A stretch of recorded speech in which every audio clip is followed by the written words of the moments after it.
What if the person everyone trusted most was standing beside the family before anyone realized she was gone? A pale blue SUV rolled slowly into Delaney Vaughn's apartment parking lot as cold afternoon wind pushed leaves across the pavement. Her phone screen was still glowing. One message remained unfinished. "I think something feels." And then it stopped. Stamford, Connecticut, Thursday, 4:18 p.m. Delaney stepped out carrying a paper bag with 2 blueberry yogurts and a bottle of lemonade for her younger sister Mila. She always brought something home after work. Always.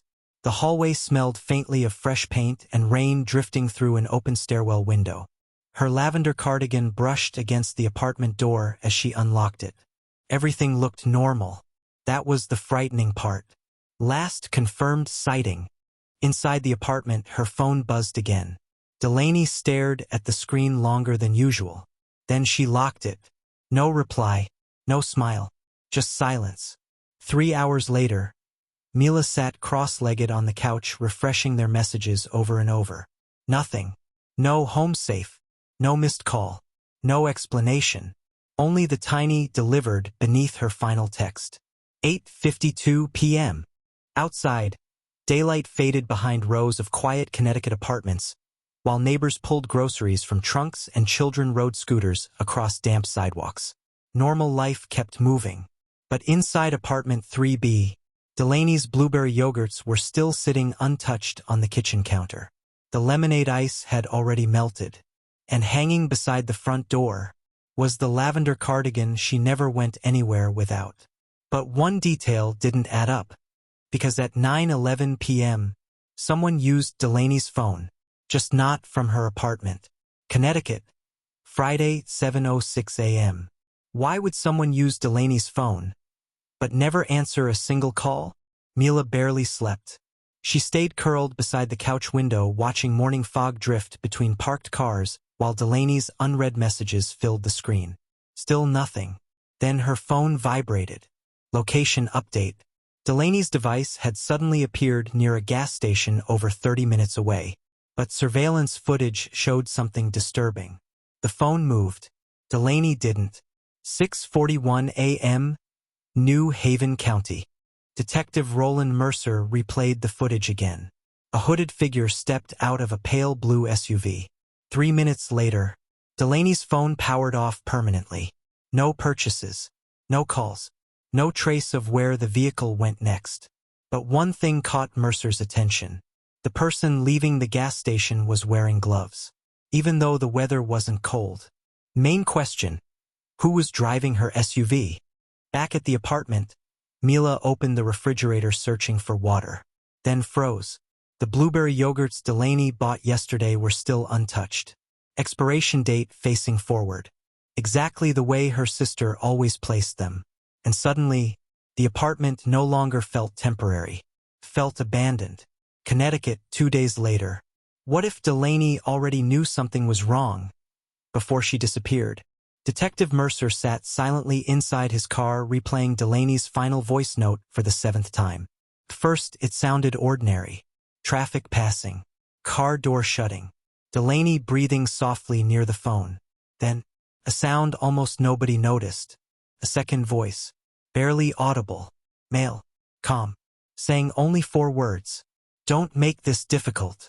Mercer immediately looked up, because the timestamp on the recording didn't match Delaney's last known location. Someone had lied about where she was that afternoon. Meanwhile, Mila remained inside Delaney's apartment folding laundry nobody would wear. She pressed Delaney's lavender cardigan against her face for a few seconds before quietly hanging it back beside the door. Then her phone buzzed. A new message request. Unknown number. No text. Just a photograph. Delaney's pale blue SUV, parked beside a wooded roadside, taken only 1 hour earlier. But when police arrived, the SUV was empty, except for one thing left on the passenger seat. Delaney's apartment keys. Why was the only calm person the one closest to the family? Search teams moved through wooded roads while helicopters circled quietly above Connecticut neighborhoods. Everyone looked exhausted, except Harlan Pierce. He brought coffee to volunteers. spoke softly to Mila, helped organize missing person flyers. But Detective Mercer noticed something unsettling. Harland never once asked where Delaney's SUV had been found. Not once, even though police never released the location publicly. But one detail didn't add up. Later that afternoon, security footage from a nearby pharmacy surfaced. Timestamp: 5:12 p.m. Delaney appeared briefly near the back entrance. Her shoulders tense. Phone pressed tightly against her ear. Then a pale blue SUV pulled beside the curb. She froze, not surprised, afraid. Last public footage. Mercer slowed the video frame by frame. The driver's face never appeared. But hanging from the rearview mirror was a small silver compass, the exact same one Harland Pierce carried on his keychain every day. What was Delaney buying? Less than an hour before she vanished, rain tapped softly against the impound garage roof as Detective Mercer searched through Delaney's SUV for the second time.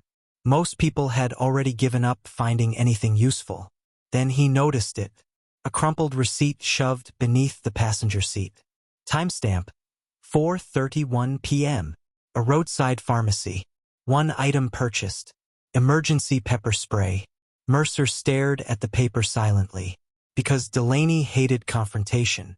She once called Mila crying after arguing with a cashier over the wrong coffee order. She would never buy pepper spray unless something genuinely frightened her. Who was she afraid of? That evening, Mila replayed old family videos searching for comfort. Birthday candles. Road trips. Delaney laughing with her head tilted back near the ocean. Then Mila suddenly paused the screen. Harland Pierce stood in the background beside Delaney during a cookout months earlier. Watching her. Not smiling. Just watching. And for the first time since the disappearance, Mila felt afraid of someone she used to trust. If Harland never saw Delaney that day, why did his truck appear on the same road as her phone? Detective Mercer placed two photographs side by side on the table. One showed Delaney's phone signal moving through New Haven County. The other showed traffic camera footage captured 14 minutes later. Harland's truck. Same road. Same direction. When questioned again, Harland remained calm. Too calm. He claimed he spent the afternoon alone buying hardware supplies outside Stamford. But the receipt he handed investigators had no timestamp. And one employee remembered something strange. Harland kept checking his phone near the parking lot entrance like he was waiting for someone who never arrived. Statement changed. That night, Mila finally listened to Delaney's unfinished text recording again, over and over. Then suddenly, she heard it. A turn signal clicking loudly inside the vehicle. 3 clicks. Pause. 3 clicks again. Mila covered her mouth immediately, because Harland's truck had a broken signal relay, the exact sound used to annoy Delaney every time she rode with him. And suddenly, the voice note no longer sounded distant. It sounded personal. The person comforting the family was the person hiding the truth. Search teams returned to the wooded roadside where Delaney's SUV had first been abandoned. This time, detectives followed a narrow trail hidden behind broken fencing. And finally, they found her. Detective Mercer stood silently as officers recovered the final evidence buried beneath wet leaves nearby. Harland Pierce's gloves. The same brand captured at the gas station. The same fibers found inside Delaney's SUV. Hours later, confronted with phone records, surveillance footage, and the voice note, Harland finally broke. He admitted Delaney had discovered financial fraud connected to money he secretly controlled for the family. She threatened to expose him, and he panicked. But inside the Vaughn apartment, none of it felt victorious. Mila sat quietly near the kitchen counter holding the unopened blueberry yogurt Delaney bought for her 11 days earlier. The expiration date had already passed. Outside, soft afternoon wind moved through the apartment stairwell, while Delaney's lavender cardigan still hung beside the front door exactly where she left it, waiting for someone who was never coming home again. In loving memory of Delaney Vaughn, and for the first time since the nightmare began, the silence inside the apartment no longer felt uncertain, felt final. Subscribe to the Veil of Secret for more emotionally immersive true crime stories, where ordinary moments slowly uncover devastating truths.